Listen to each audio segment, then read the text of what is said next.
আসসালামু আলাইকুম বন্ধুরা, সবার কি অবস্থা, কেমন আছেন? আশা করি সবাই ভালো আছেন।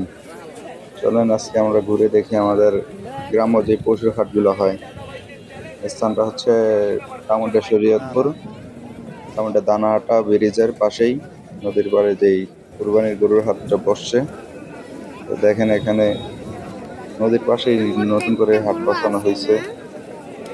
তো ক্রেতারা বিভিন্ন জায়গা থেকে এখানে গরু নিয়ে আসছে। তো ভালোই গরু বিক্রি হচ্ছে এখানে। তো এখনো যারা গরু ক্রয় করতে করেন নাই বা এখনো যারা গরু বিক্রি করেন নাই, তারা এখানে চলে আসুন বিক্রির জন্য এবং ক্রয়ের উদ্দেশ্যে। বাজার ভালোই জমছে, নদীর পাশে আছে, যাতায়াতের ব্যবস্থা ভালো আছে, রাস্তার পাশেই বাজার। তো সব দিক থেকে এখানে সুবিধা আছে। চলে আসুন আপনারা সবাই দামোড্ডা বাজারে। আর এই বাজারে সব ধরনের গরু পাওয়া যায়, ছোট বড়। যারা লালন পালনের উদ্দেশ্যে গরু কিনতে চান তারাও চলে আসুন, এখানে ছোট সাইজেরও গরু আছে, এগুলো নিতে পারবেন সবাই। তো সবাই চলে আসেন বাজারে।